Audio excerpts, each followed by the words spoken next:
Bismillah, bismillah. Bismillah wassalatu wassalamu ala Rasulillah. Cubaan suara 1 2 3.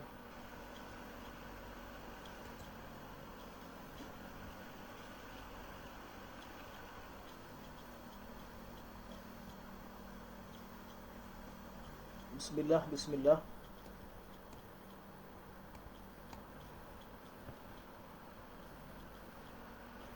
Tuan-tuan boleh bantu saya bagi bantu komen. Adakah suara saya sampai dengan jelas?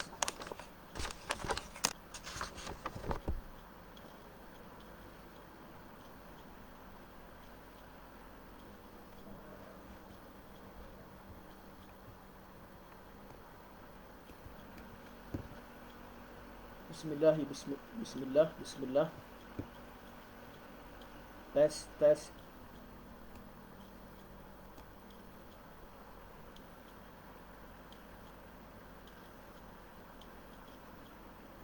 Siram suara. Bismillah, bismillah.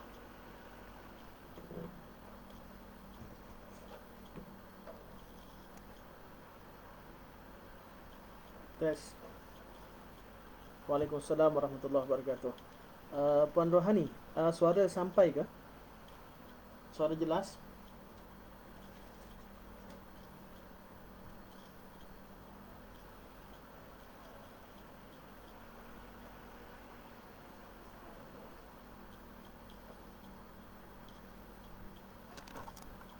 Percubaan suara.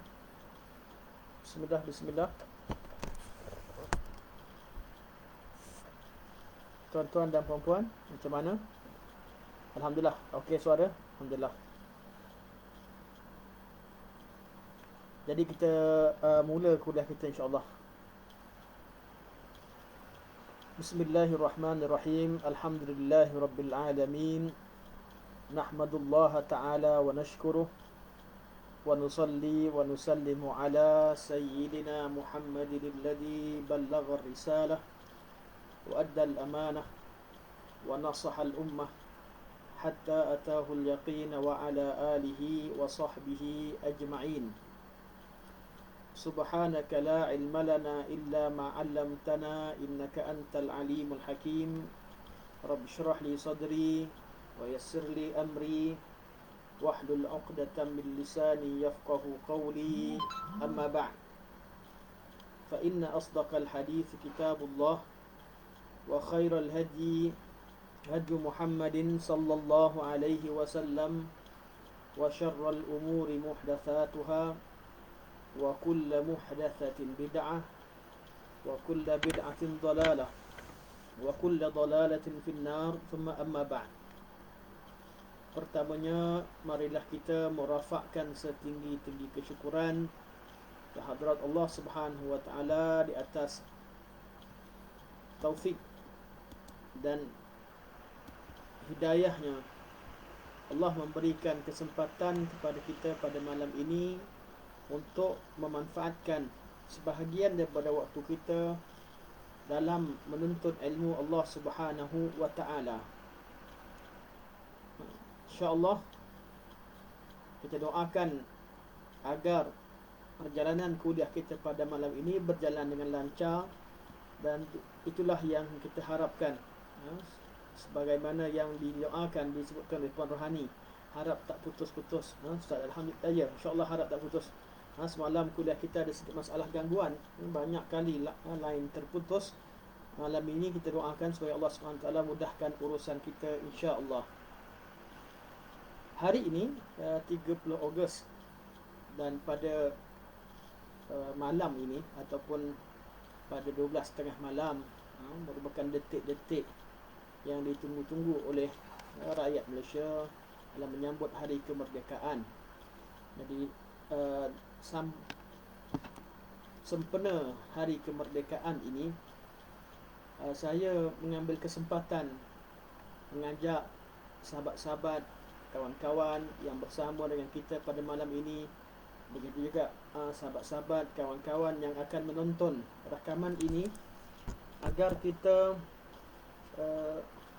mengambil peluang daripada masa-masa ini dengan dapat memerdekakan pemikiran kita dalam beberapa perkara.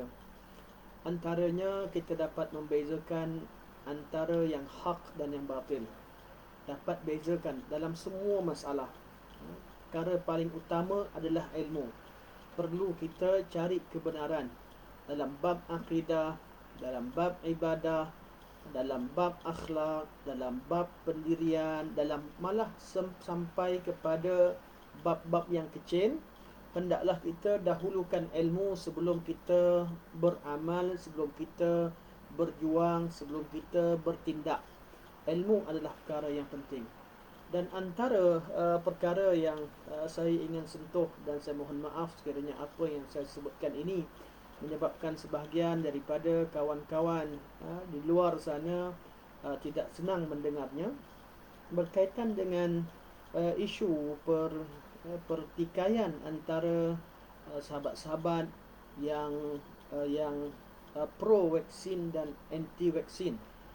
Suatu dengan kedatangan penyakit ini, penyakit corona, semoga Allah SWT mengangkat wabak ini daripada bumi Malaysia dan juga daripada dunia secara umumnya. Kedatangan penyakit ini kadang-kadang kita tahu bahawa kedatangannya ada hikmah yang banyak. Namun kadang-kadang bila timbulnya perbincangan tentang bab vaksin, perlu atau tidak mengambil vaksin, dan saya berpendirian bahawa perlu, dan saya menggalakkan dan mengajak semua penonton-penonton untuk bersama dengan kerajaan membendung, melakukan usaha membendung penyebaran penyakit ini. Dan pada masa yang sama, saya juga menyuruh kepada kawan-kawan dalam bab ini, bab berkaitan dengan vaksin dan berkaitan dengan berubat ini, janganlah dijadikan sebagai bahan yang menyebabkan kita bergaduh dan bermusuh-musuhan, sehingga perkara ini dilihat ada macam mana kiriman yang terkenal sekarang, suami isteri boleh bergaduh di rumah, kadang-kadang kawan baik boleh bergaduh, kadang-kadang tak berkawan pun, tak kenal pun, hanya berkawan melalui Facebook, melalui Twitter, melalui media sosial ini boleh bergaduh, seolah-olah suatu perkara yang sangat perlu kepada wala' dan bara', perlu kepada permusuhan, perlu kepada seolah-olah dalam bab ini perlu pada perjuangan yang sehingga kan memandang pihak yang berbeza pandangan kita sebagai musuh. Dalam keadaan kita perlu menegaskan pendirian kita dan bawakan bukti, bawakan hujah, jangan jadikan perkara ini menyebabkan kita berpecah. Malah jadikanlah perkara ini kedua-dua pihak hendaklah kemukakan pandangan dengan penuh adab.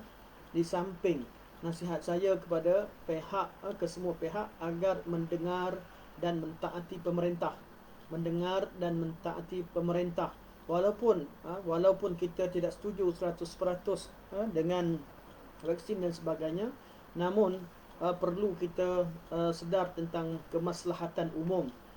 Dan juga pihak yang mempertahankan vaksin dan juga yang pro vaksin, jangan jadikan orang-orang yang tidak menyokong vaksin sebagai musuh, malah jadikan mereka sebagai sebahagian daripada sahabat-sahabat kita yang perlu diberikan kefahaman. Kalau anda mempunyai keyakinan yang kuat berkaitan dengan vaksin, mempunyai fakta-fakta, sampaikan pada mereka dan simpanlah perkara itu sebagai satu perkara, satu perbezaan pandangan yang perlu kita raikan pada kadarnya. Kenapa saya bercakap begini? Kadang-kadang perbezaan pandangan begini bawa kepada permusuhan, sehingga ada kawan-kawan yang mentrol, seolah-olah bila saya minta maaf, saya tegur perkara ini dan saya bercakap tentang perkara ini, seolah-olah bila seseorang itu mereka bersuara tentang vaksin ataupun mempersoalkan vaksin, seolah-olah kita perlu berbarak dengan mereka dalam semua bab. Sehingga kan ada yang memerli, ada yang troll, ada yang mengajak kepada minta maaf, seolah-olah memboikot bisnes ataupun memperlehkan bisnes orang. Dan perkara ini perkara yang saya wallahu alam, saya melihat perkara ini bukanlah perkara yang perkembangan yang baik, bukan perkembangan yang baik. Perbezaan pandangan wujud, mempertahankan pandangan itu perlu, bertegas di atas fakta itu perkara yang betul. Namun tidak perlu kepada kita tidak perlu kepada kesalahan dalam tingkah laku. Adab perlu dipelihara, dan jangan jadikan permusuhan dan perbezaan pandangan kita dengan kawan kita dalam masalah-masalah tertentu sebagai alasan untuk kita tidak berlaku adil ataupun kita bertindak di luar batasan syarak. Sebab itulah kesalahan yang paling besar dilakukan oleh kaum Quraisy sekalipun yang menghalang manusia daripada mendekati Masjidil Haram. Allah minta umat Islam untuk berlaku adil pada mereka.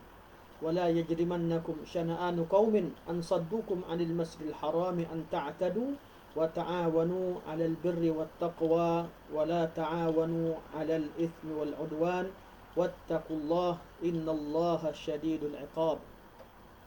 Janganlah wala yajrimannakum syana'anu qaumin, dan janganlah sekali-kali permusuhan kalian dengan suatu kaum, ansaddukum anil masjidil haram, yang telah menghalang kamu daripada masuk ke Masjidil Haram pada suatu ketika dahulu, an ta'tadu, menyebabkan kalian berbuat kezaliman atau melampaui batas, mana bertindak lebih daripada kadar yang dibataskan.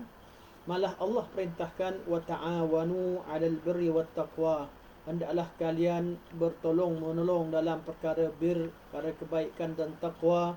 Wala ta'awanu 'alal itsmi wal 'udwan, jangan bertolong menolong dan membantu dalam bab dosa dan permusuhan.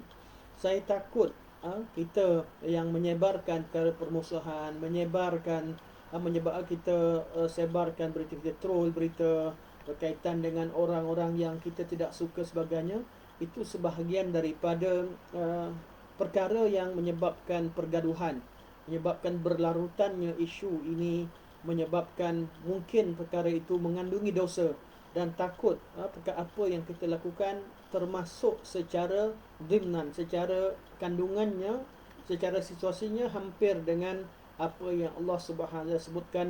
Allah kata wala ta'awanu 'alal itsmi wal 'udwan, dan jangan bertolong menolong, membantu dalam perkara yang mengandungi dosa dan permusuhan.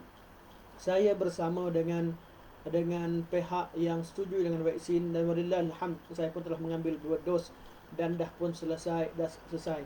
Tapi untuk terlibat dalam mengkritik sehingga kita tidak, seolah-olah orang yang tidak setuju dengan vaksin mereka ini kita salahkan 100% dalam semua bab. Dalam keadaan saya mengajak mereka supaya fikir sebelum tak berpemerintah, pada masa sama kita bagi yang menyokong vaksin, jangan sampai kita bertindak di luar batas. Wattaqullah, hendaklah kita semua bertakwa kepada Allah Subhanahu wa taala. Kenapa kita Allah perintahkan bertakwa? Allah kata innallaha syadidul iqab, sesungguhnya Allah Subhanahu wa taala itu sangat pedih, sangat keras balasannya, sangat keras siksanya. Kita takut perkara ini berlanjutan sehingga ia tidak terbatas kepada perbezaan pandangan dalam bab vaksin, tapi dia menyebabkan kepada permusuhan, menyebabkan kepada pertikaian, menyebabkan kepada berlakunya perasaan tidak baik antara sesama Muslim, apatah lagi sesama ahli sunnah wal jamaah.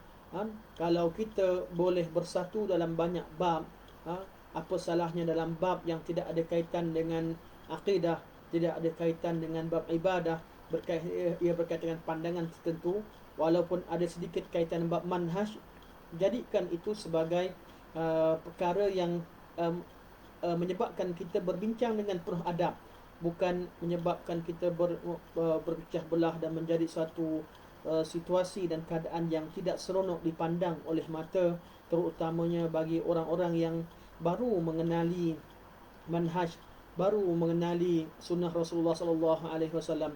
Dan ini nasihat saya kepada sahabat-sahabat dan juga pada diri saya, agar kita sentiasa berlaku adil dan berbincanglah dengan penuh adab, kerana suatu khilaf itu kalau dibincangkan dengan adab, ia mengandungi rahmat. Rahmat kerana kita berjaya menghormati, dan kita dapat memahami pemikiran pihak yang mungkin berbeza pandangan dengan kita. Kita dapat mengetahui apakah yang sepatutnya kita lakukan dengan meraihkan seluruh manusia. Kerana walaupun kita yakin apa yang kita pegang adalah perkara yang benar, namun kerana ia bukanlah perkara berkaitan dengan nas, maka bukan 100% kita yakin bahawa bukan tiada peratus langsung bagi pihak lain kebenaran. Ini berkaitan dengan tajuk yang kita bincangkan pada malam ini nanti, berkaitan dengan hadis Nabi SAW. Hadis Nabi yang ahad, hadis Nabi yang betul-betul sahih, jelas ianya sahih, namun berkaitan ahad, ulama tetap membincangkan berapa persen perkara mana keyakinan terhadap hadis ahad tertentu. Kenapa mereka bincangkan? Sebab mereka sangat pentingkan bab mengetahui kebenaran dan mengetahui sejauh manakah kekuatan berita atau keyakinan yang perlu kita letakkan pada satu berita atau satu pandangan yang kita terima, yang kita guna pakai. Okey, ini pertama berkaitan dengan isu yang berbangkit.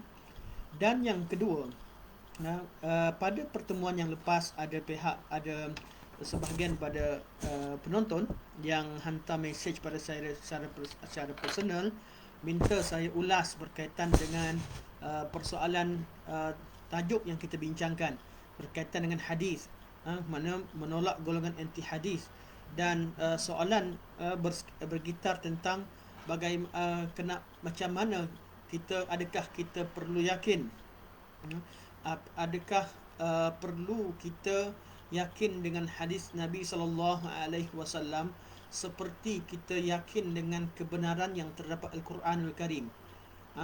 Adakah perlu kita yakin bahawa hadis itu datang daripada Nabi SAW sebagaimana kita yakin bahawa Al-Quran itu datang daripada Nabi SAW. Datang daripada Allah, maksudnya Nabi sampaikan, sedangkan hadis itu dibukukan kemudian, artinya lambat pembukuan hadis.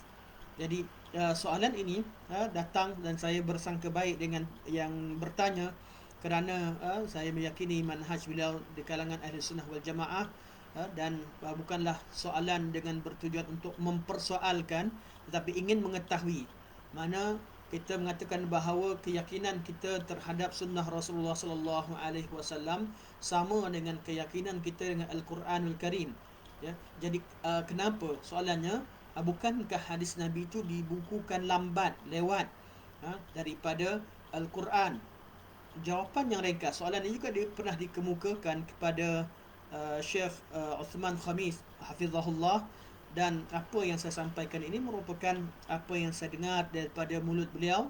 Sedikit sebanyak saya ambil daripada apa yang beliau pernah sebutkan. Terhadap jawapannya begini, hadis Nabi SAW dibukukan lewat.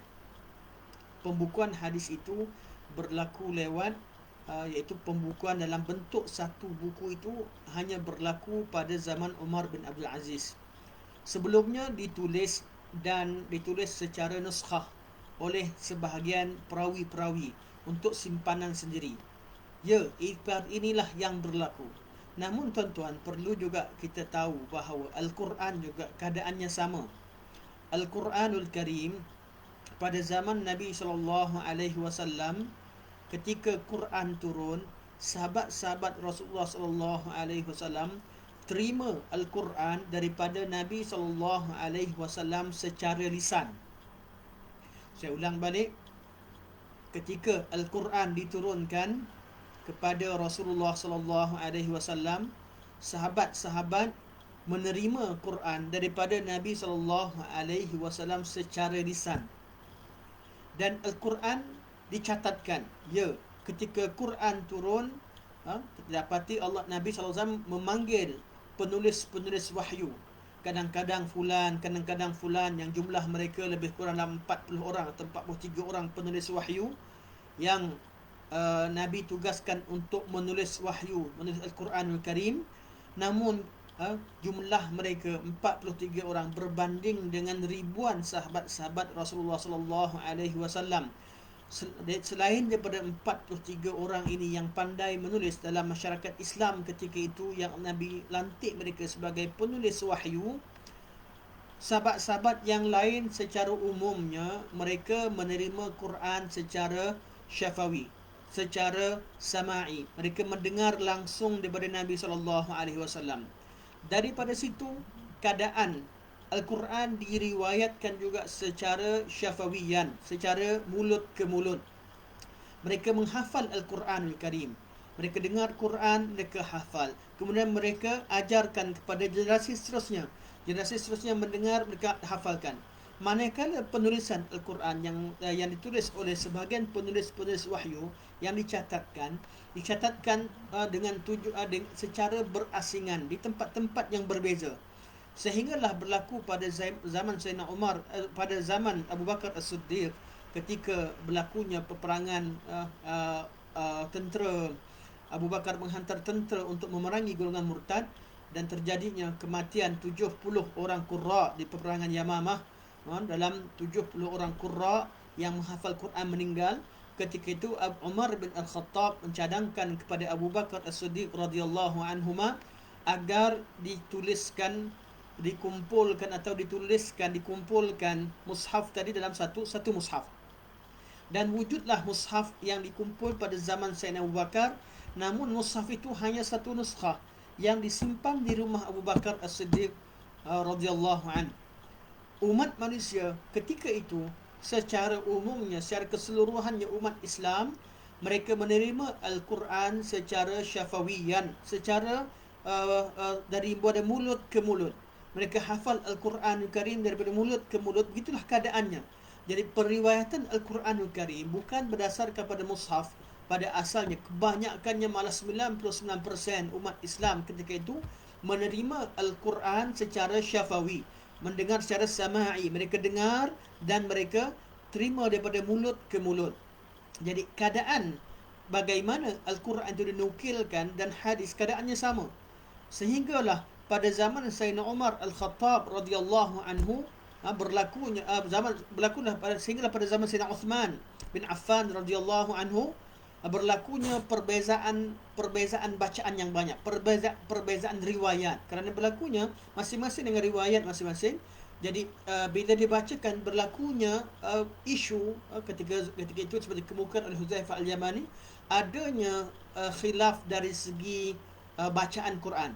Maka Sayyidina Uthman bin Affan radhiyallahu anhu memerintahkan agar ditulis Al-Quran dengan mushaf Uthmani, dengan satu mushaf yang meraihkan semua qiraat, dan Sayyidina Uthman bin Affan memerintahkan supaya mushaf ini disalin.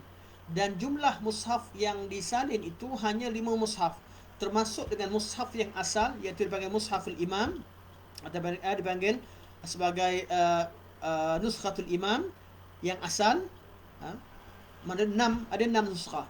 Jadi Quran yang tercatat pada zaman Sayyidina Uthman bin Affan radhiyallahu anhu ialah Quran yang dinukilkan dicatat semula daripada nuskhah yang ada pada rumah Abu Bakar As-Siddiq radhiyallahu an, yang kemudian diwarisi kepada Umar, kemudian ke rumah Hafsah, kemudian diambil oleh Uthman untuk membuat catatan semula, buat salinan semula, dengan diraikan kaedah-kaedah yang dikenali sebagai kaedah rasam Uthmani. Maksud dicatat dengan meraikan banyak riwayat-riwayat, kerana isu ketika itu banyak riwayat berlaku, banyak riwayat yang dibacakan, maka perlu kepada satu catatan mushaf yang meraikan pelbagai riwayat. Maka ketika itu hanya ada 6 nuskhah. Hanya ada 6 nuskhah Quran. Satu Nuskhatul Imam yang disimpan oleh khalifah, iaitu Khalifah Uthman bin Affan radhiyallahu an. Mushaf yang kedua Nuskah yang kedua dikirimkan ke Yaman. Nuskah ketiga dikirimkan ke Iraq. Nuskah keempat dikirimkan di Mekah Al-Mukarramah. Nuskah kelima dikirimkan ke negeri Syam. Dan nuskah keenam dikirimkan ke Mesir. Artinya, yang nuskah yang ada daripada Al-Quranul Karim hanya 6 nuskah. Pada zaman Sayyidina Uthman bin Affan, manusia dengan jumlah ratusan ribu, malah menjejak juta ketika itu, mereka bergantung kepada sama'i, riwayat dengan meriwayatkan Quran secara lisan, dari daripada mulut ke mulut. Keadaan ini berlaku pada Al-Quranul Karim, dan keadaan itu berterusan, sehinggalah daripada nuskah yang tadi, maka ada di kalangan umat Islam yang salin Quran daripada nuskah yang 6 nuskah tadi, maka berkembanglah tiap-tiap barulah berkembang, makin lama makin banyak nuskah Quran yang disalin, sehingga terjadinya sehingga pada zaman ketika pembukaan kota Islam, kilang-kilang kertas dia banyak dibuka, barulah berkembangnya penulisan Al-Quran Karim. Jadi Al-Quranul Karim diriwayatkan secara syafawiyan. Pembukuan Al-Quran, pembukuan Al-Quran dan sebagainya, pembukuan yang terhad pada rumah-rumah khalifah dan pemerintah. Oleh itu Al-Quran diriwayatkan secara syafawi, sehinggalah riwayat-riwayat kita sebut tentang riwayat yang mutawatir. Keadaan yang sama berlaku pada hadis Rasulullah sallallahu alaihi wasallam. Sejak daripada awal, ketika Nabi sallallahu alaihi wasallam masih hidup, ketika Nabi bercakap, ketika Nabi melakukan sesuatu, ketika Nabi sallallahu alaihi wasallam dikemukakan kes-kes, ada sahabat-sahabat yang mencatat. Mereka adalah orang yang sama mencatat wahyu.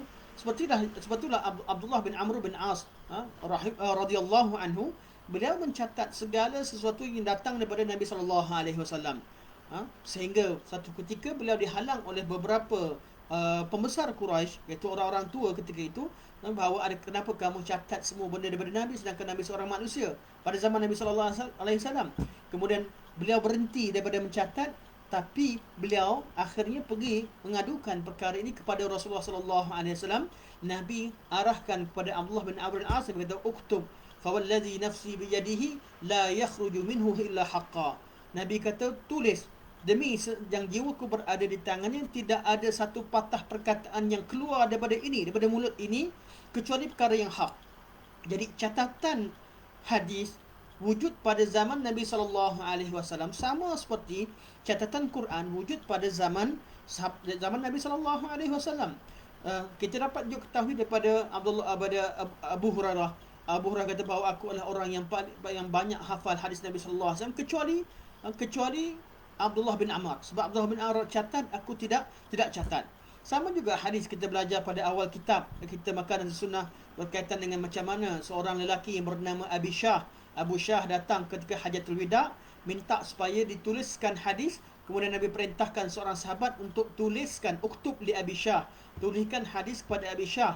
Jadi hadis, sebagaimana Al-Quran diriwayatkan secara syafawi, begitu juga hadis diriwayatkan secara syafawi, dari mulut ke mulut. Sebagaimana Quran tercatat dalam mushaf, begitu juga hadis Nabi SAW tercatat dalam nuskah-nuskah tertentu. Pembukuan Al-Quran berlaku pada zaman Sayyidina Abu Bakar, kemudian berlaku pada zaman Sayyidina Uthman, namun itu berlaku pada rumah khalifah umat Islam secara umumnya, riwayatkan secara syafawi. Begitu juga catatan hadis terhadap hadis Nabi SAW, sahabat-sahabat dan perawi-perawi mencatatkan. Jumlah mereka tidak ramai berbanding dengan yang menghafal dengan ingatan mereka. Jadi keadaan itu berlaku sama. Sehinggalah pada zaman Umar bin Abdul Aziz, barulah Sayyidina Umar, bila terdengar adanya cobaan untuk ada sebahagian pada orang mula menipu di atas hadis Nabi SAW, kerana berlakunya pertelingkahan, berlakunya pergaduhan dan peperangan sesama umat Islam, maka diperintahkan, Umar bin Aziz perintahkan Ibn Shihab Az-Zuhri, Muhammad bin Bakar bin Hazim untuk Muhammad bin Hizam, siapa nama sahabat yang penting, Az-Zuhri, tokoh utamanya, untuk catatkan hadis Nabi SAW. Bermula dari situ, barulah adanya gerakan untuk mencatat dan mengumpulkan hadis. Kumpulkan hadis daripada generasi-generasi yang menghafal hadis secara lisan daripada Rasulullah sallallahu alaihi wasallam. Jadi keadaan Quran dan hadis ni sama. Dan sehinggalah bermula dari situ terkumpullah kitab-kitab, wujudnya kitab-kitab hadis, wujudnya kitab-kitab muwatta'at, wujudnya kitab-kitab masanif, jenis-jenis kitab, sehingga sampai pada wujudnya kutubus sunan, iaitu dipisahkan kalam Nabi daripada kalam sahabat dan juga kalam tabi'in. Kutubus sunan pada zaman Bukhari. Selepas pada zaman Bukhari, Muslim dan zaman Imam Malik, pada zaman generasi kemudian, barulah umat Islam mereka sedikit demi sedikit bergantung kepada kitab. Itu kitab-kitab yang telah mengumpulkan semua hadis Rasulullah sallallahu alaihi wasallam. Jadi pengumpulan kitab Al-Quranul Karim, dan pengumpulan hadis satu perkara yang sama. Perawi-perawi Al-Quran, perawi-perawi riwayat Quran dan perawi-perawi hadis orang yang sama. Dan tahap kualiti ketika mana mereka mencatatkan Al-Quran dan telitinya mereka dan catat Al-Quran dengan telitinya mereka tulis hadis adalah sama. Sebab tu kita dapati dalam perawi dan riwayat hadis, ketika mereka berbeza sedikit lafaz, mereka akan sebut syakkar rawi, perawi syak, sedikit perkataan yang tidak ubah makna sekalipun akan diberitahu. Jadi mereka sangat teliti dalam meriwayatkan hadis sebagaimana mereka sangat teliti dalam meriwayatkan Al-Quranul Karim. Jadi apa yang membezakan untuk kita percaya terima Al-Quranul Karim dan kita tak terima hadis Nabi sallallahu alaihi wasallam, sedangkan proses dan cara periwayatannya adalah sama. Malah dalam hadis Nabi sallallahu alaihi wasallam, kajian terhadap perawi, kajian terhadap kajian ilmu jarah wa ta'dil terhadap perawi hadis jauh lebih ketat berbanding dengan kajian terhadap perawi Al-Quran. Kerana inilah dia yang bawa pada perbincangan mutawatir dengan ahad, nanti kita akan bincangkan sebentar lagi. Jadi proses pembukuan Al-Quran dan proses pembukuan hadis adalah perkara yang sama. Perawinya perawi yang sama, dan mereka dalam sama ada meriwayatkan membukukan Quran atau membukukan hadis ataupun menghafal Al-Quran atau hafal hadis, mereka hafal dengan teliti oleh orang yang sama. Sebab tu kita dapati sejak pada zaman Nabi sallallahu alaihi wasallam sendiri pun, ketika seorang sahabat Nabi ajarkan doa untuk doa tidur, antaranya bila disebut amantu bi kitabillazi anzalta wa bi nabiyyika allazi arsalt. Ada sahabat baca sebut aku beriman, maknanya aku beriman dengan kitab yang kamu turunkan dan dengan nabi yang kamu utuskan. Jadi ada sahabat yang baca amantu bi kitabillazi anzalt wa bi rasulika allazi arsalt. Aku beriman dengan kitab yang kau turunkan dan dengan rasul yang kau kirimkan. Nabi betulkan, Nabi kata bahkan sebut bi nabiyyika allazi arsalt. Jangan tukar perkataan Nabi kepada Rasul. Inilah dia detailnya periwayatan dalam Islam. Jadi sehingga kita dapati bahawa adanya hadis, bila ada sahaja orang tersalah termasuk perkataan yang lain yang Nabi tak sebut, atau mereka tersalah faham bahawa gurunya, ketika guru mensyarahkan, dicatatkan dia hafal hadis termasuk perkataan gurunya, dikenali sebagai hadis mudraj. Dan kaedah ini ialah kaedah yang sangat teliti. Kenapa perlu orang yakin dengan Quran, namun adanya kenapa ada orang boleh yakin dengan Al-Quran namun ragu dengan sunnah? Kenapa boleh wujud? Tidak lain tidak bukan mereka adalah golongan yang jahil tentang sejarah. Mereka golongan jahil tentang syarak, jahil tentang jaminan Allah Subhanahu Wa Taala untuk memelihara agama ini, secara memelihara teks Al-Quranul Karim secara lafaznya seperti dalam Al-Quran Karim, dan memelihara makna dan isi kandungan Quran yang terdapat dalam sunnah Nabi sallallahu alaihi wasallam. Sebab tu bila kita bincangkan tentang periwayatan hadis, kita akan dapati bahawa tidak ada bezanya perbincangan Quran. Beza hanya pada satu tempat. Antara Al-Quran dengan hadis ada satu tempat. Al-Quran kerana ayat-ayat Quran itu terhad pada, dan surahnya terhad pada 114 surah, diriwayatkan jumlah lafaz-lafaz Quran ini secara mutawatir. Artinya jumlah yang ramai, sebab semua sekali hafal benda yang sama.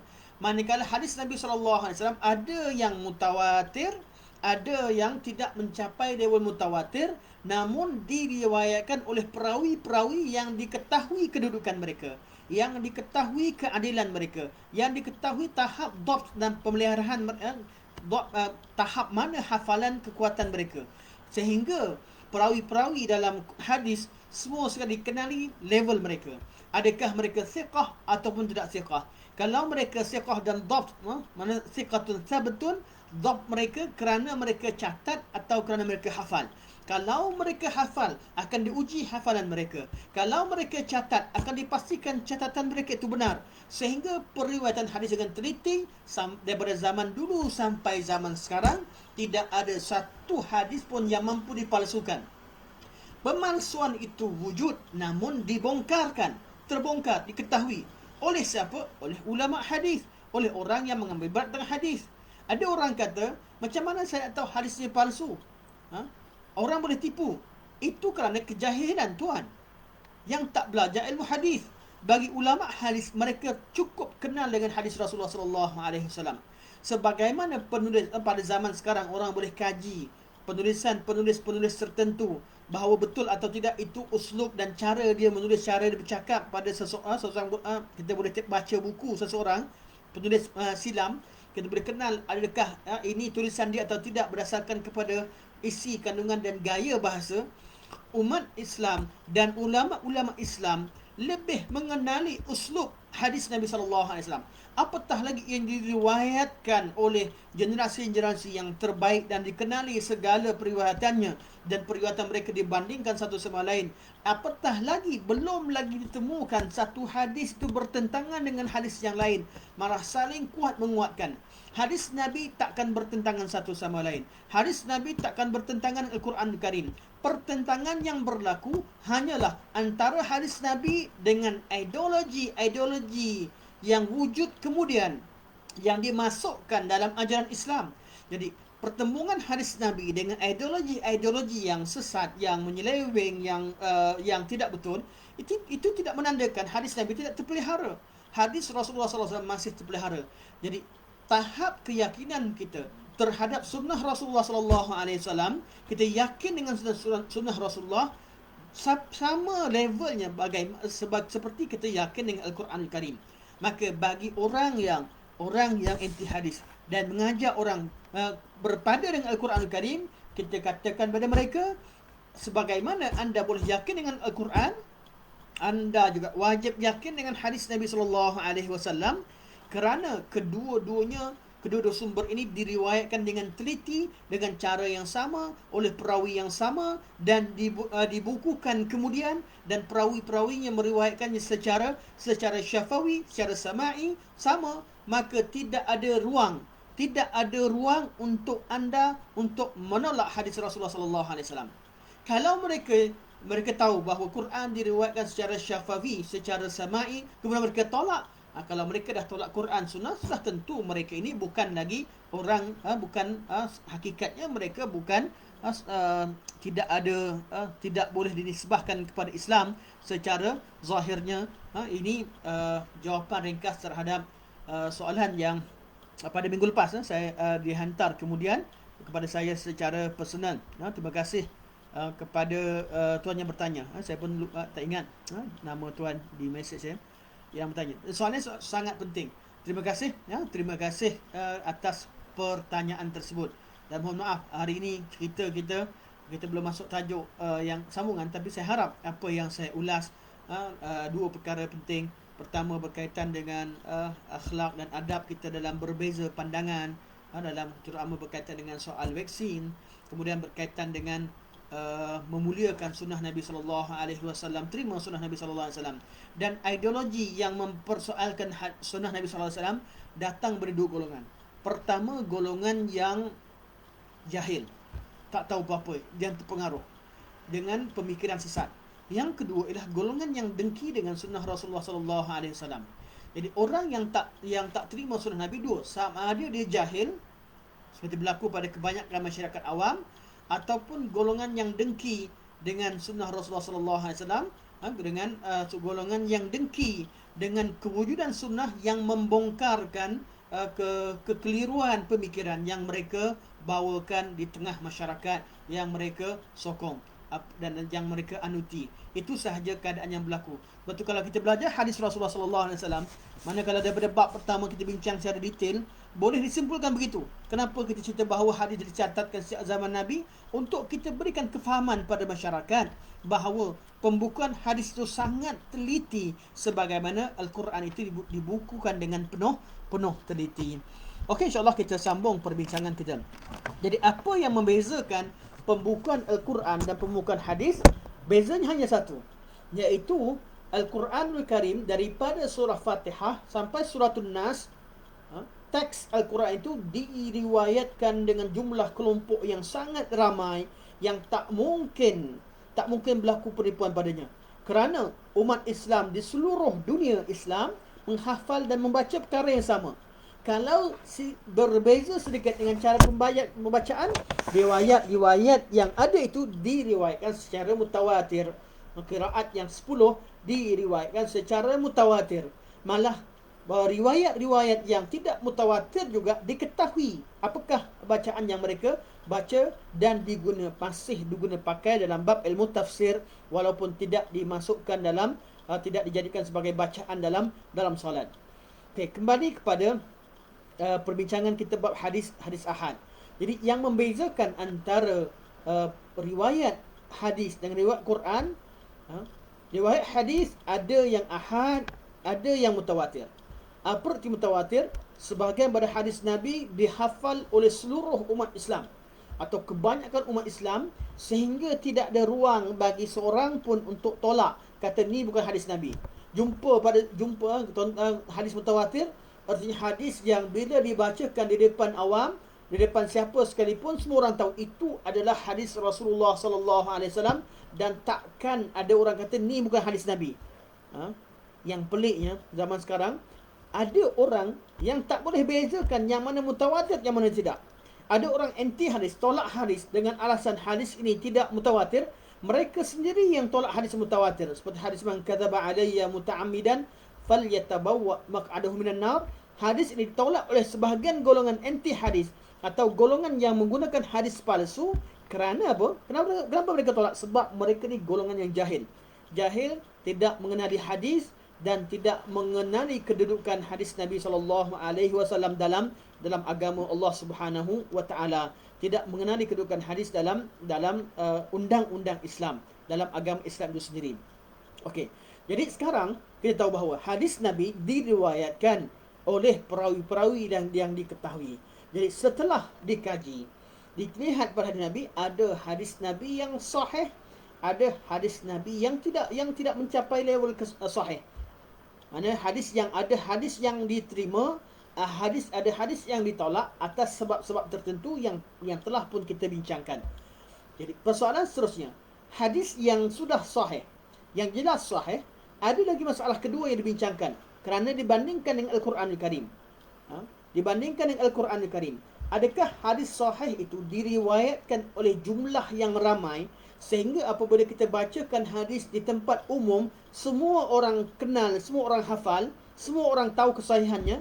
Ataupun ada hadis Nabi, bila kita bacakan di masjid, kita sampaikan di mimbar, ramai yang tidak tahu. Jadi hadis Nabi kebanyakannya adalah ahad, iaitu bila kita bacakan hadis, tak semua orang hafal hadis. Tak sama Quran Karim. Quran Karim, anak-anak kita lahir sahaja, dia dah dengar. Anak kita yang kecil yang belum pandai bercakap, bila dia dengar sahaja orang baca Fatihah dan solat, dia akan sambung amin. Anak-anak yang kecil dah hafal suratul Nas, dah hafal surah-surah muqaddam, surah-surah Qisar al-Mufassal, daripada Ad-Duha sampai An-Nas. Mereka lahir saja, mereka dah hafal Al-Quranul Karim pada banyak ayat. Dan bila mereka membesar, mereka hafal Quran. Itu dalam bab Quran.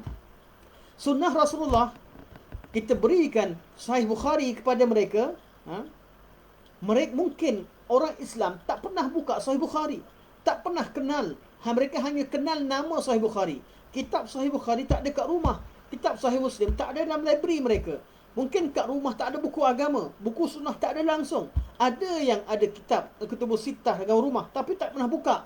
Tak tahu apakah hadis pertama dalam Sahih Bukhari, apakah hadis terakhir Sahih Bukhari, apakah hadis pertama dalam Sahih Muslim, apakah bab pertama, apakah hadis dalam kandungan hadis dalam bab riwayat Abu Daud, Tirmizi, Nasa'i, Ibnu Majah. Ini keadaan umat Islam. Dan keadaan umat Islam yang begini, keadaan umat Islam yang tidak menghafal hadis yang begitu banyak, tidak memudaratkan hadis. Kerana hadis diriwayatkan daripada jalur imam-imam yang memelihara dan mengetahui hadis dan menjaga keasliannya. Begitulah keadaannya ketika hadis dibukukan. Ketika hadis dibukukan, tak semua hadis Nabi dihafal oleh masyarakat awam. Hadis itu berlegar dalam kalangan ulama. Jadi perawi-perawi hadis sama ada yang lemah ataupun yang kuat, mereka dari kalangan ulama-ulama. Ada ulama yang kuat ingatan, ada yang kurang kuat dalam bab dhabit. Ada ulama yang memang sangat suka catat, ada ulama yang tidak catat, atau catatannya itu tidak terpelihara betul. Jadi ulama hadis hanya menerima ulama-ulama yang diketahui ingatan mereka kuat dan diketahui apa yang mereka riwayatkan itu tidak berbeza dengan yang lain. Kerana hadis Nabi hadis Nabi SAW sangat jarang ditemukan sanadnya ahad sepanjang generasi. Ahad mungkin pada zaman sahabat. Pada zaman sahabat seorang, ada orang. Kemudian di bawahnya diriwayatkan dengan berapa riwayat. Namun dia akan berkembang pada zaman buku hadis dibukukan, ianya telah masyhur, terkenal. Cuma syarat untuk mutawatir yang ulama letakkan sangat ketat. Sehingga sahabat sendiri pun, sahabat yang meriwayatkan juga perlu jumlah yang ramai. Oleh kerana syarat mutawatir yang diletakkan oleh ulama usul yang begitu ketat, menyebabkan banyak hadis Nabi yang dikategorikan sebagai hadis ahad. Jadi hadis ahad tidak bermaksud hadis yang tidak sahih. Hadis ahad ada yang sahih, ada tak sahih. Yang ulama cerita bahawa hadis perlu wajib menerima hadis ahad adalah hadis ahad yang dipastikan kesahihannya diriwayatkan oleh perawi-perawi yang diketahui kedudukan mereka dalam hadis, yang diketahui bahawa periwayatan mereka tidak bertentangan dengan mana-mana usul syarak, tidak bertentangan dengan mana-mana riwayat yang lain. Sebab itulah hadis Nabi wajib diterima. Ahli sunnah wal jamaah ketika membincangkan tentang mutawatir dan ahad, mereka tidak membincangkan dalam konteks perlu terima mutawatir, perlu terima ahad ataupun tidak. Mereka ijma' terima hadis mutawatir. Namun dalam bab hadis ahad, perbincangan dan tujuan mereka bincangkan mutawatir ahad bukan dalam bab terima atau tolak. Mereka semua sepakat bahawa kedua-dua hadis perlu diterima sekiranya sahih. Jadi mutawatir, kenapa kita terima semua? Sebab tak ada hadis mutawatir yang lemah, yang dhaif. Hadis ahad ada yang sahih, ada yang tidak sahih. Yang wajib kita terima, yang wajib kita amalkan adalah hadis yang sahih. Okey, jadi perbincangan kita, hadis yang dah sahih di kalangan hadis ahad, mana hadis mutawatir semua sahih. Hadis yang dah sahih, yang tak diriwayatkan oleh jumlah yang ramai seperti mana yang disyaratkan oleh ulama usul dalam bab hadis mutawatir dan ahad, berapa persen yang perlu kita letakkan kepercayaan terhadap berita yang terkandung dalam hadis tersebut. Dalam keadaan semua ulama berijma', semua ahli sunnah wal jamaah ijma' mengatakan bahawa hadis ahad wajib diterima dan diamalkan. Namun untuk letakkan persen terhadap hadis ahad, mereka bincangkan dengan lebih detail berapa persen yang perlu diletakkan. Jadi ada 3 kaul yang kita bincangkan. Kaul pertama kata 100% hadis kalau dia sahih, cukup kata dia sahih, cukup syarat-syarat sahih, maka ia diterima 100%. Jadi perlu diamalkan dan percaya tanpa ada sebarang syak dan keraguan padanya, iaitu dipanggil sebagai istilah yufidul ilma. Hadis itu terima 100%. Ada pandangan kedua kata, hadis ahad ketika diketahui hadis satu jalur itu sahih, mana satu hadis datang sahih, maka diterima secara zanni. Artinya persennya dekat kepada 100 tapi tak mencapai 100%. Ada persen yang ada ruang untuk kita perlu kaji kesahihannya lagi atau perlu kita pastikan lagi. Namun macam mana nak pastikan? Bila ada riwayat yang lain datang, ada qarinah yang lain.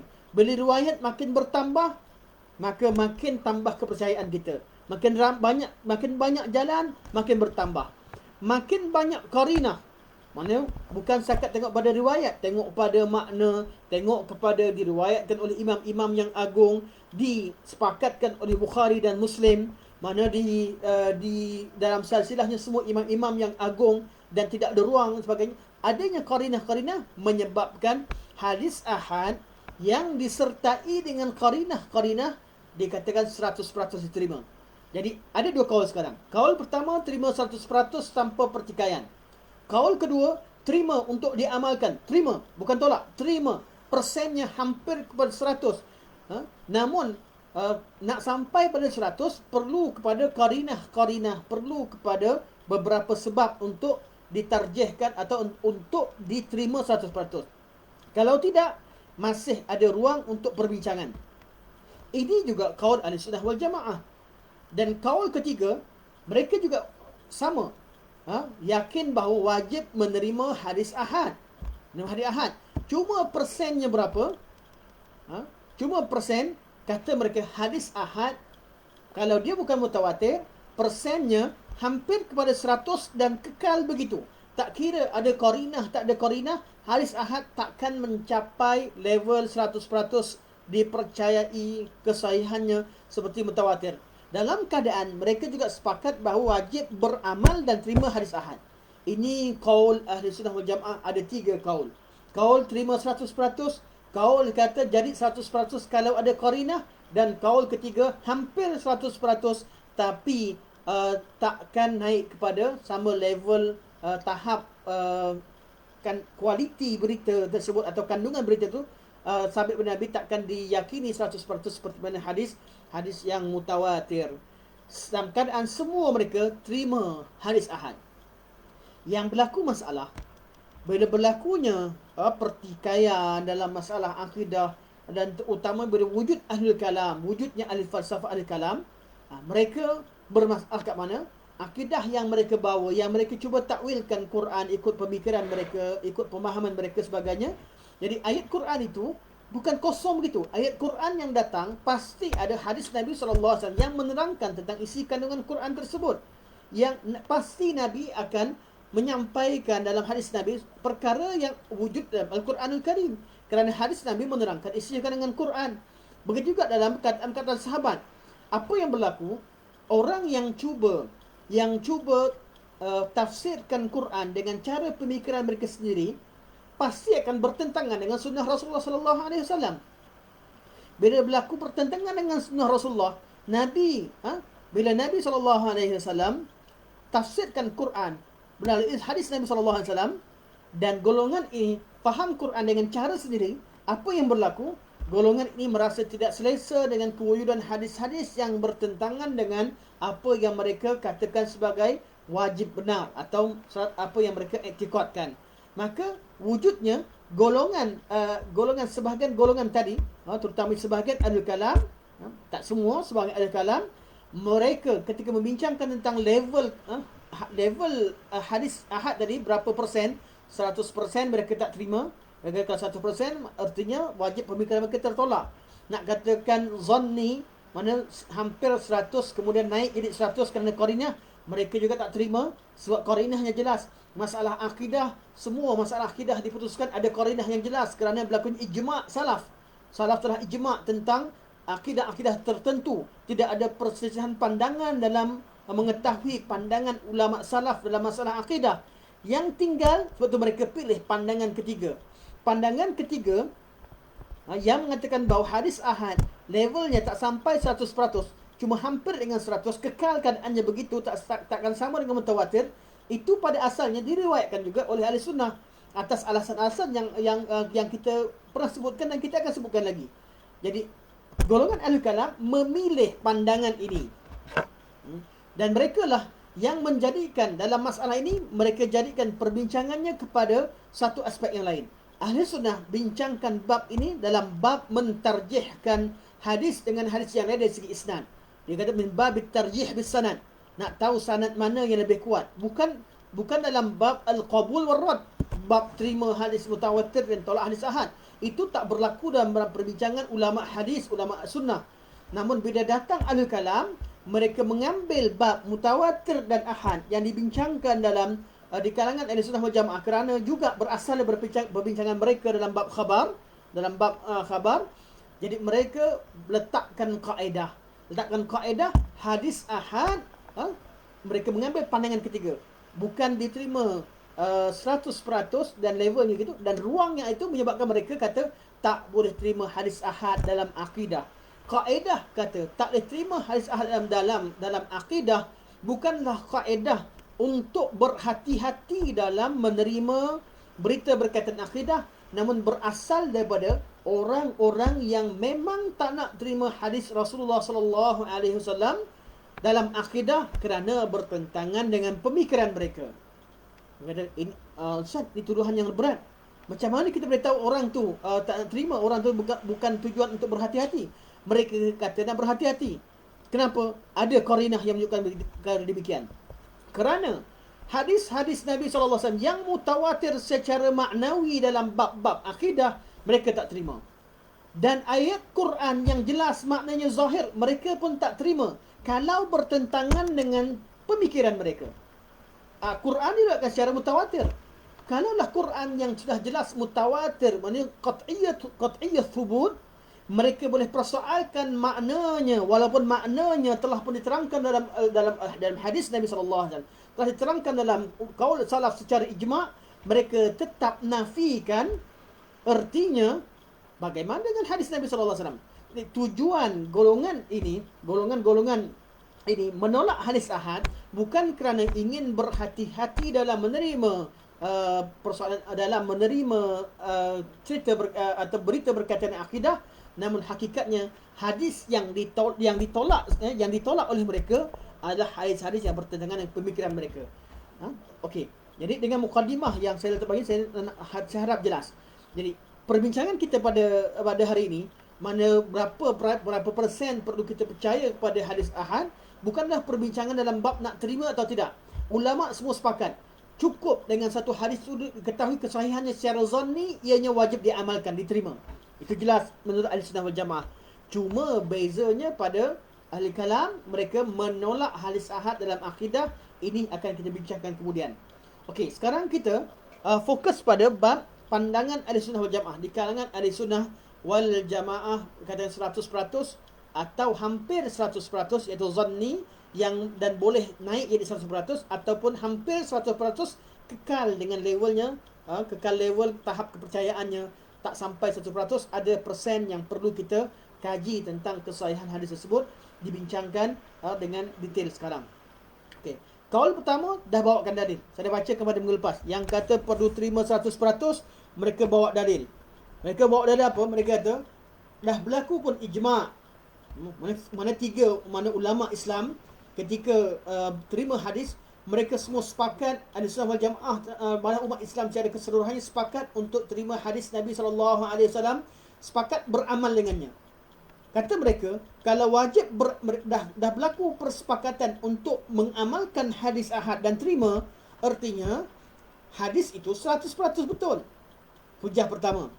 Mana boleh kalau tak 100%, tak yakin 100%, kita boleh beramal. Kita mesti beramal dengan perkara kita yakin 100%. Jawapan pada golongan yang lain kata, dalam bab amal kita wajib terima. Sebab tu perintah Allah Subhanahu Wa Taala, Allah perintahkan. Takkan kita nak tunggu, kita tahu benda ni memang betul-betul Nabi sampaikan hampir 100%.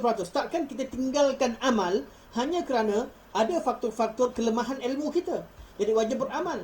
Jadi persen itu tidak menyebabkan kita tidak beramal. Hanya kita nak bezakan antara untuk tarjih bisanad, sama ada 100% dan mutawatir ataupun tidak. Jadi bukan bererti menolak hadis. Tapi golongan ni kata, kalau kalian kata wajib beramal, itu tandanya 100% diyakini kebenarannya. Hujah pertama yang mereka bawa.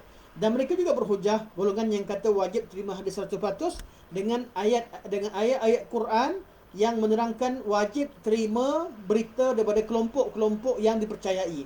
Antaranya hadis ayat Quran yang Allah kata, jangan semua kalian pergi berperang, hendaklah ada sekumpulan yang pergi tuntut ilmu. Falaula nafara min kulli firqatin minhum ta'ifatul liyatafaqahu fid din. Hendaklah ada sekumpulan yang pergi bertafakuh dalam agama, belajar agama, waliyunziru qaumahum idza raja'u ilaihim, dan mereka sampaikan, mereka berikan peringatan pada kaum mereka tatkala mereka pulang semula. Artinya kelompok ini bukan kelompok yang ramai. Allah suruh kita terima berita padanya. Mereka juga berhujah dengan hadis, dengan ayat Quran. Wahai orang-orang, ya ayyuhalladzina amanu in ja'akum fasiqun binaba'in fatabayyanu. Wahai orang-orang beriman, kalau datang kepada kamu seorang fasik yang bawa berita, hendaklah kamu selidiki. Artinya kalau yang datang itu adil, kita perlu terima. Sebab yang fasik datang, kita perlu selidiki.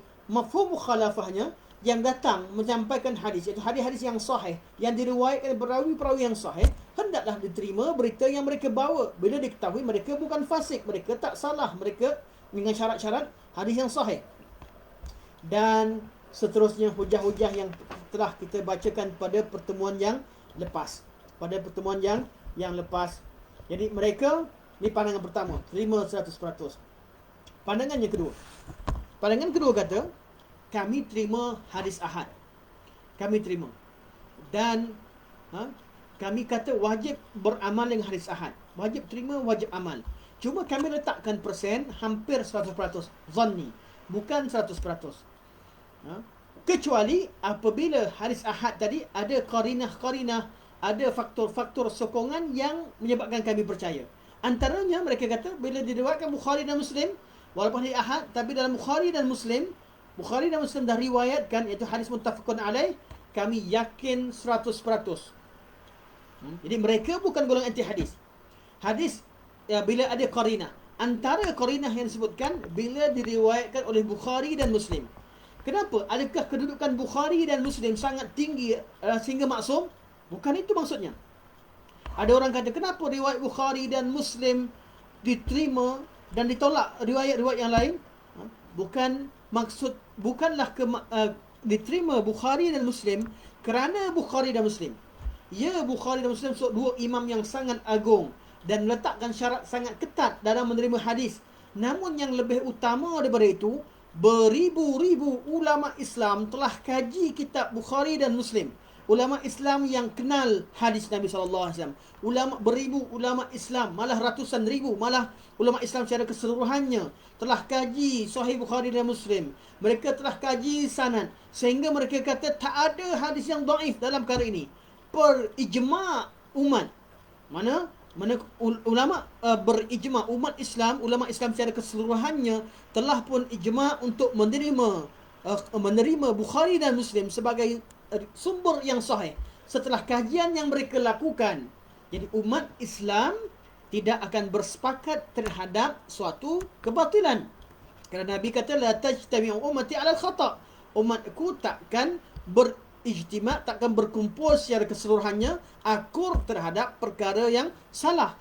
Maka bila diriwayatkan Bukhari dan Muslim, dan dalam Sahih Bukhari dan Muslim telah pun dikaji oleh ratusan ribu ulama Islam, semuanya terima bahawa riwayat mereka semuanya sahih, kecuali beberapa hadis yang diketahui dengan jumlah yang sedikit, yang mana disepakatkan ianya sahih, cuma tidak mencapai level tertentu, ada kritikan, dan kritikan itu masih lagi tidak menjejaskan kedudukan ribuan hadis yang terdapat dalamnya. Diketahui hadis tersebut secara jelas, hadis-hadis yang dikritik. Jadi formula umum, kalau diriwayatkan Bukhari dan Muslim, maka ianya hadis yang mencapai level yakin ataupun diterima 100%. Begitu juga kalau perawi-perawinya di kalangan ulama-ulama, ada juga banyak qarinah-qarinah yang lain yang dibincangkan dalam ilmu ulum hadis dan juga dalam ilmu usul fiqh. Tuan-tuan perlu rujuk tengok pada qarinah-qarinah yang disebutkan. Jadi kaul kedua kata, kami terima. Hadis ahad kami wajib amalkan. Cuma kami letakkan persen. Ketika awal-awal dengar, dia belum jadi mutawatir. Perlu tengok pada qarinah yang lain. Perlu tengok kepada aspek-aspek sokongan. Kalau diriwayatkan Bukhari dan Muslim, kami terima. Kalau perawinya semuanya imam-imam, kami terima. Kalau isi kandungannya, walaupun ianya ahad pada zaman sahabat, tapi semua tabi'in terima, semua sahabat tabi'in terima, sampai pada imam-imam, sehingga tidak ada yang menolaknya, sehingga pada zaman pembukuan hadis, maka hadis ini juga mencapai level 100% sebagaimana hadis mutawatir. Jadi ini golongan yang kedua. Golongan yang ketiga mengatakan hadis ahad levelnya hampir pada 100%. Saya menggunakan istilah zanni sebagai hampir 100%, supaya orang tak faham zanni sangkaan. Bukan sangkaan, zanni adalah hampir 100%, tak mencapai 100%. Artinya mereka terima. Mereka kata, kenapa tak yakin dengan hadis ini 100%, tak letakkan 100% sehingga tidak boleh dikritik, menerima 100%. Mereka kata, sesungguhnya seorang perawi adalah manusia. Dan manusia takkan terlepas daripada melakukan kesalahan. Walaupun kita yakini bahawa dia seorang yang cukup dhabit, sangat hafal, sangat kuat hafalannya, dan catatan dia sangat teliti, namun dia tetap manusia.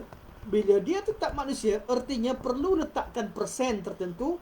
Ada kemungkinan berlakunya kesilapan. Ada kemungkinan berlaku kesilapan. Persen yang kami letakkan ini tidak bererti kami tolak hadis ahad. Kami terima hadis ahad, tapi kami letakkan persen ini kerana mungkin perawi melakukan kesilapan dalam periwayatan. Kerana apa? Perawi tetap manusia. Ini hujah mereka yang pertama. Hujah yang kedua, mereka kata, kalau kita katakan hadis ahad 100% betul, hadis ahad bukan satu. Ada banyak hadis ahad. Apa yang kalian nak kata bila berlakunya pertentangan antara hadis ahad yang pertama dengan hadis ahad yang kedua? Kerana hadis mutawatir takkan bertentangan, itu jelas. Mutawatir jumlahnya terhad, diketahui tak bertentangan macam mana Al-Quranul Karim. Tapi hadis ahad jumlahnya sangat banyak. Jadi kalau ada dua hadis yang bertentangan, macam mana kalian nak kata yang mana satu betul? Dipanggil sebagai tanakhudul ma'lumain dalam istilah usul fiqh, dalam istilah ulum hadis yang dibincangkan. Kalau dia kata law afada al-ilma la adda ila tanakhudil ma'lumain. Kalau kata 100% kita terima, akan terjadinya kita berlakunya pertentangan antara dua hadis. Kalau hadis itu hadis pertama maknanya A, hadis kedua maknanya B berbeza, jadi macam mana kita nak kata hadis ini terima 100%, sedangkan berlaku perbezaan dalam hadis pertama dan hadis yang kedua. Walaupun dan kedua-duanya siqah. Ada jawapan ulama. Ulama kata dalam kajian cuba bawakan mana hadis yang Nabi bertentangan. Itu hanya wujud dalam kaedah yang kalian letakkan sebagai kaedah dalam ilmu, dalam sangkaan kalian, atau dikatakan sebagai katakanlah yang berlaku pertentangan. Namun kami inginkan fakta.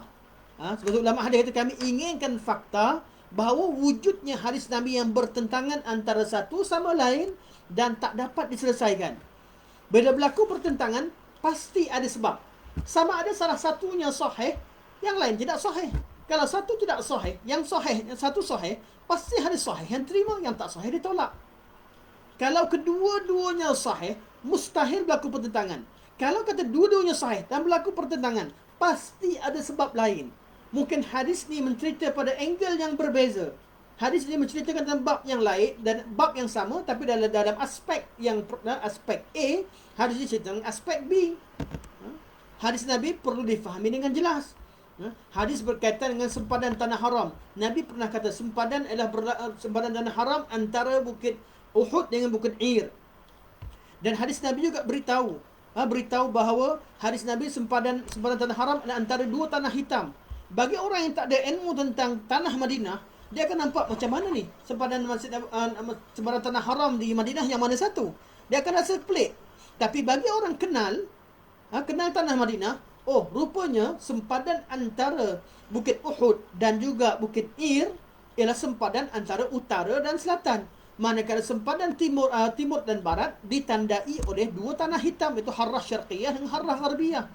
Jadi kita kadang-kadang merasakan hadis Nabi bertentangan, tapi bila jumpa ahli ilmu yang mengetahui yang mana ilmu mereka itu luas, mereka dapat gabungkan dua hadis yang zahirnya bertentangan. Bukan bererti konten itu bertentangan. Pertentangan itu hanya wujud dalam pemahaman kita yang dangkal. Kerana kita tidak mahir dengan hadis Nabi SAW. Kita dengar satu hadis, kita hanya tahu satu hadis, kita faham satu benda dengan fahaman yang dangkal. Jumpa hadis, kita rasa terkejut. Kita rasa pelik. Peliknya kita terhadap isi kandungan hadis tidak menjadi hujah untuk hadis itu ditolak. Malah itu menjadi hujah ke atas orang yang merasa pelik untuk dia kaji, fahami semula. Kerana ulama hadis semua dah sepakat. Mereka dah kaji, mereka tulis kitab Mukhtaliful Hadis, mereka kaji kitab-kitab, mereka tulis kitab-kitab menjawab segala persoalan berkaitan dengan hadis. Mereka kumpulkan semua hadis Nabi SAW yang sahih. Mereka kumpulkan hadis yang diamalkan dalam masalah fiqh. Mereka kumpulkan hadis-hadis yang menjadi syawahid. Mereka kumpulkan hadis-hadis yang lemah. Mereka kumpulkan hadis-hadis palsu. Secara keseluruhan mereka kumpulkan. Selepas mereka kumpulkan semua sekali, mereka dah letakkan hadis ini, dah kumpul semua sekali. Mereka pula letak kaedah-kaedah, mereka kaji, mereka cuba gabungkan, tengok semua sekali. Tidak ada satu hadis yang sahih bertentangan dengan hadis sahih yang lain. Jadi, jawapan mereka kata, bawakan bukti kalau kaedah kamu betul-betul. Jadi, kaedah yang kamu letakkan berdasarkan kepada sangkaan bahawa mungkin wujud pertentangan, itu tidak menyebabkan kalian boleh kurang percaya dengan hadis ahad, kerana kaedah itu hanya kaedah yang terletak di kepala dan di atas kertas, tapi bukan kaedah yang praktikal, real, yang boleh dipraktikkan terhadap hadis Nabi SAW. Dan ketiga, yang ketiga ni disebut oleh ahli kalam. Ahli kalam ni sangat sokong pandangan ketiga.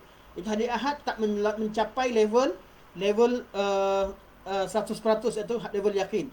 Bukan kerana mereka sokong kaul ni ikut cara ulama', tapi mereka nak ambil ruang bahawa nak tolak hadis ahad dalam akidah.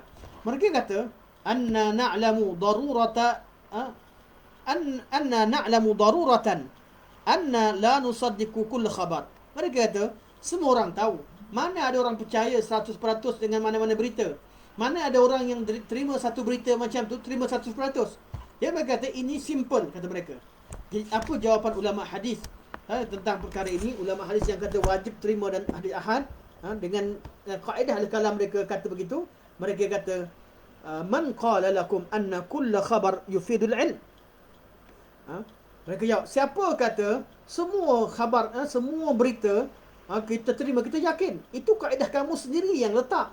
Kami kata berita yang kita perlu yakin adalah berita yang diriwayatkan oleh perawi yang adil, perawi yang dhabit, daripada awal generasi sampai akhirnya, diriwayatkan secara syafawiyan atau secara kitabatan, secara catatan atau secara hafazan, yang diketahui kebenarannya daripada satu generasi diwarisi kepada generasi, sampailah zaman pembukuan hadis Nabi SAW dalam atas kertas, yang mana dibukukan, ditulis balik daripada dada-dada manusia, diletakkan di atas kertas. Ketika dikumpulkan tersebut, perawi-perawinya diketahui kesahihannya. Bukan kami terima semua berita.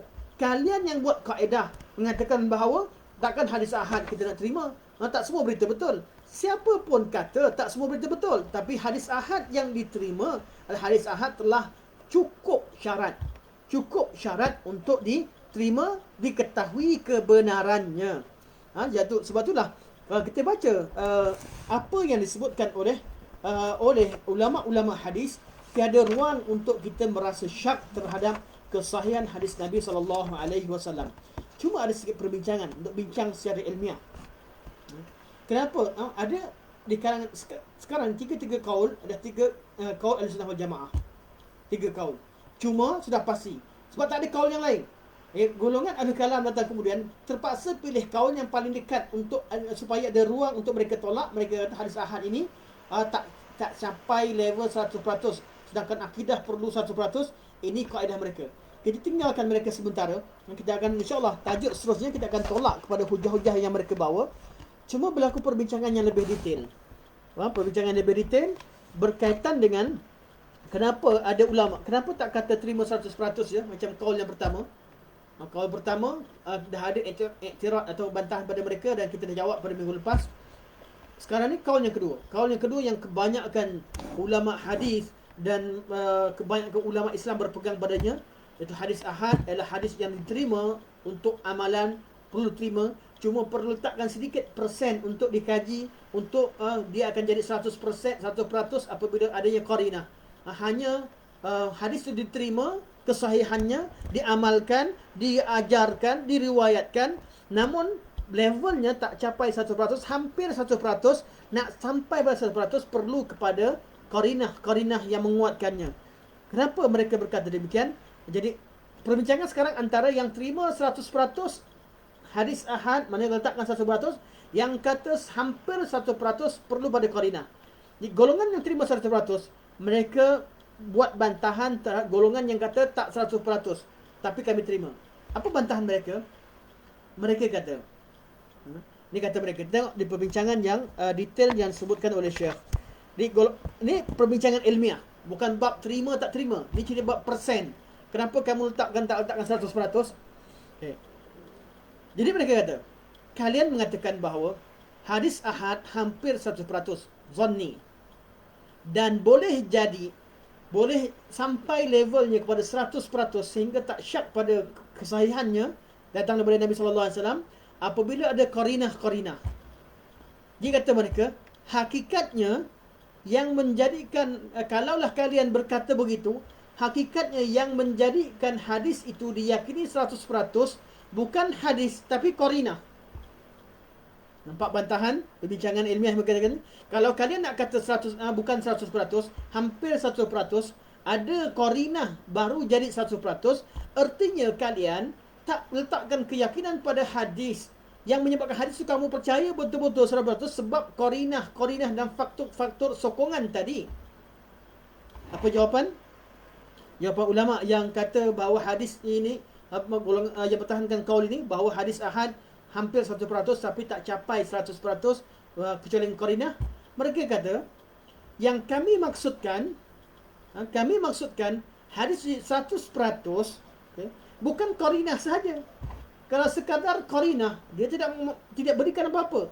Ada ilmu, diyakini ada ilmu pada bab qarinah, tapi tak 100%. Yang kami maksudkan adanya dalil berserta qarinah. Jadi dalil yang hampir sampai 100% ditambah dengan qarinah yang jelas. Qarinah artinya faktor-faktor sokongan yang banyak menyebabkan kami percaya 100%. Jadi jangan pisahkan. Kami syaratkan dua-dua sekali. Hadis yang sahih berserta dengan qarinah. Jadi bila ada qarinah tadi menyebabkan 100%. Jadi jangan kata kami percaya hadis 100% hanya kerana qarinah. Tidak, dia mesti bersama. Ini jawapan mereka.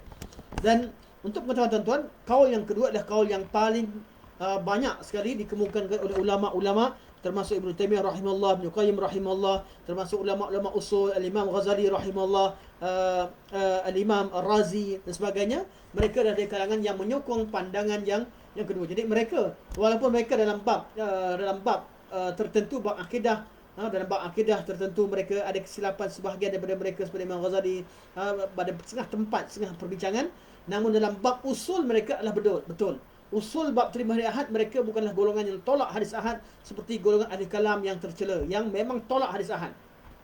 Okey, balik kepada hujah golongan, bantahan golongan yang pertama kepada golongan kedua. Golongan pertama kata perlu cakap 100%, jangan cakap ada persen yang kamu tak terima. Apa bantahan kedua? Dia kata, annakum taquluna annahu la yufidul ilma idza khala min al-qara'in. Kalian mengatakan bahawa hadis ahad tidak diyakini 100% bila tidak ada qarinah. Wa tastadilluna ala dhalika bi adillah. Dan kalian bawakan dalil-dalil untuk menyokong pandangan kalian. Kemudian mereka kata, hadhihi al-adillah ta'ba kaunuhu mufidan lahu biqarinah. Sebabkan kalian bawa dalil-dalil ini untuk kuatkan hujah kalian, menunjukkan bahawa hadis ahad itu tidak cukup kuat dengan sendirinya kecuali dengan dalil-dalil yang lain. Kewujudan kamu berhujah dengan dalil-dalil yang lain untuk kuatkan hujah kamu menunjukkan bahawa tak cukup hujah kamu dalam bab hadis ahad itu sebagai 100% kamu dah yakin. Kenapa? Kata liluzumul ittirad. Sebab kalau awalnya kamu tak yakin dengan satu berita 100% kecuali dengan qarinah dan dalil-dalil yang lain, maka selama-lamanya mana boleh satu berita tu satu berita itu tak dipercayai 100% kemudian tiba-tiba jadi 100%. Apa jawapannya? Saya cuba bagi jawapan kerana faktor masa kita lagi 3 minit. Golongan jawab, ya, satu hadis itu, satu berita yang sampai tak capai 100%. Dan sampai bila-bila kalau dia satu saja, tak datang yang lain, dia tetap tak sampai 100%. Tapi perbincangan yang kami bincangkan, dia tak capai 100%. Namun ada hadis yang lain datang bawa berita yang sama. Ada qarinah-qarinah yang lain. Tiap-tiap qarinah, tiap-tiap hadis bila dikumpulkan jadilah 100%. Ini perbincangan yang disebutkan oleh ulama. Dan mereka juga berhujah kata, kalau kamu kata hadis Nabi tak 100% dan bergantung kepada qarinah, akan berlakunya tanaqudul ma'lumain. Artinya mungkin qarinah, dalam qarinah tersebut ada aspek yang bertentangan dengan isi kandungan hadis, isi kandungan dalil. Kalau dibincangkan dengan detail, tetap jawapan sama, buktikan. Takkan berlaku pertentangan. Yang kami maksudkan adalah dalil yang saling kuat menguatkan, qarinah yang menguatkan antara satu sama lain. Itu secara ringkas. Dan yang ketiga, mereka kata, kalaulah kamu katakan bahawa dalil itu tak sampai 100% dan persen yang lain perlu disokong oleh qarinah, kata mereka, kalau berlaku perbezaan antara qarinah dengan dalil, jadi pasti salah satu salah. Ulama jawab apa? Ulama jawab, kalau berlaku, ya, kalau dalil artinya sampai kepada 95% hadis ahad diterima. 5% lagi qarinah. Qarinah berbentuk ijtihad. Kata ulama yang mengatakan bahawa 5% ijtihad. Kalau berlaku pertentangan antara dalil dengan ijtihad, maka kami tolak ijtihad, kami terima dalil. Yang kami maksudkan dengan qarinah ialah qarinah yang tidak bertentangan dengan dalil. Itu yang menguatkannya jadi hadis yang diterima atau dikatakan mencapai level yaqini. Saya harap apa yang disebutkan dengan ini dapat tuan-tuan faham mudah. Walaupun perbincangan ini perbincangan yang sangat teknikal sebenarnya dalam ilmu mustalah, dalam ilmu usul fiqh, dan sangat jarang untuk dibawakan kepada masyarakat awam. Tapi saya berpandangan bahawa perkara ini perlu disampaikan. Semoga dengan sedikit penerangan kita dapat faham perbincangan ulama, apa arti yufidul ilma, apa arti yufidul zan, apa arti yufidul ilm idza taffat bil qarinah, ataupun istilah tanaqudul ma'lumain, istilah luzumul ittirad, al-qata' bi takhti'ah mukhalifi, sebagainya. Istilah yang sangat detail.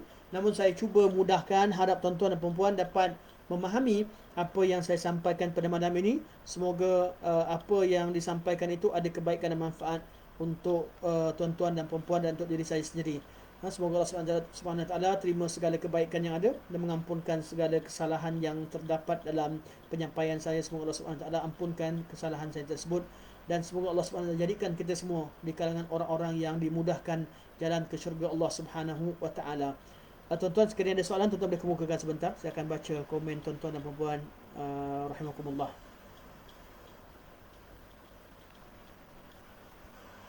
Waalaikumsalam warahmatullahi wabarakatuh. Bagi yang bertanya, ayo bagi memberi salam. Okay, alhamdulillah. Puan Rohani, alhamdulillah Allah mudahkan urusan kita sampai hujung kita masih bersiaran, tidak berlakunya tidak siaran yang terputus. Alhamdulillah. Alhamdulillah. Tuan Abu Ahmad Lamawi, masya-Allah, sungguh jelas dan sihat Ustaz. Jazakumullah khairan. Alhamdulillah, barakallahu fikum wa jazakumullah khairan wa baraka fikum. Hai, Tuan Puan Nur Fatiyah, sama-sama. Maksur Rashidah Hadi, alhamdulillah. Sangat baik penjelasan Ustaz, barakallahu fikum. Barakallah, alhamdulillah. Wazila, Jazakumullah khairan Ustaz. Wa jazakum khairah. Jazakum khair wa jazakum khairah. Abu Talha alhamdulillah lancar kuliah malam ni alhamdulillah. Terima kasih banyak. Sama-sama barakallahu fikum. Okey, Abang Hanim rasa ada kat U Madinah lah Ustaz. Betul lah, alhamdulillah. Inilah subjek yang kami belajar. Ini subjek perkara yang sama yang saya terangkan pada tuan-tuan dan puan adalah perkara yang sama yang diterangkan oleh penulis pada kami, Dr. Omar bin Muslim Al-Husaini hafizahullah. Beliau perkara yang sama yang saya sampaikan adalah apa yang saya belajar daripada beliau. Dan memang buku-buku yang saya ajarkan kebanyakan buku-buku yang saya pernah belajar daripada mereka. Semoga ilmu kebaikan dapat pada semua pihak. Saya dapat kebaikan sampai kepada tuan-tuan puan, mereka guru-guru yang mengajarkan kepada kami juga dapat kebaikan ilmu yang bermanfaat. Dan saya harapkan juga tuan-tuan dan puan pertahankanlah sunnah Nabi sallallahu alaihi wasallam, sampaikanlah apa yang disampaikan. Semoga ilmu itu berkembang dan bermanfaat. Dan yang penting sekali, kita nak masyarakat kita masyarakat yang faham sunnah Nabi sallallahu alaihi wasallam, walaupun tidak secara detail tapi mereka faham sunnah dan mempertahankan sunnah Rasulullah sallallahu alaihi wasallam dan menjadikan sunnah Nabi dan cara hidup Nabi ini sebagai satu panduan, sebagai satu target satu target dalam kehidupan mereka untuk mereka capai. Kita takkan sempurna macam Nabi sallallahu alaihi wasallam. Kita manusia yang biasa. Namun kita ingin sempurna sebagaimana Nabi sallallahu alaihi wasallam. Kita tak sempurna semua aspek, tapi dalam bab-bab tertentu kita mampu ikut Nabi sallallahu alaihi wasallam. Dari hari ke hari perbaiki diri kita, dekatkan diri kita dengan sunnah Nabi sallallahu alaihi wasallam dalam semua aspek. Mula dengan aspek mungkin bermula dengan aspek Quran, zikir, kemudian pada aspek pemahaman, kemudian aspek sampai pada aspek manhaj, pada sampailah makin bertambah ilmu dan amal kita, makin dekatnya diri kita dengan sunnah Rasulullah sallallahu alaihi wasallam. Sampai sini saja. Semoga Allah Subhanahu wa taala jadikan pertemuan kita pertemuan yang manfaat, yang baik daripada Allah Subhanahu wa taala, dan yang buruk daripada diri saya sendiri daripada syaitan. Semoga Allah Subhanahu wa taala terima kebaikan dan ampunkan kesalahan seperti biasa. Subhanakallah hamdika asyhadu an la ilaha illa anta astaghfiruka wa atubu ilaik. Wa sallallahu ala sayyidina Muhammad wa ala alihi wa sahbihi wa baraka wa sallam walhamdulillahi rabbil alamin. Sama-sama Qurani.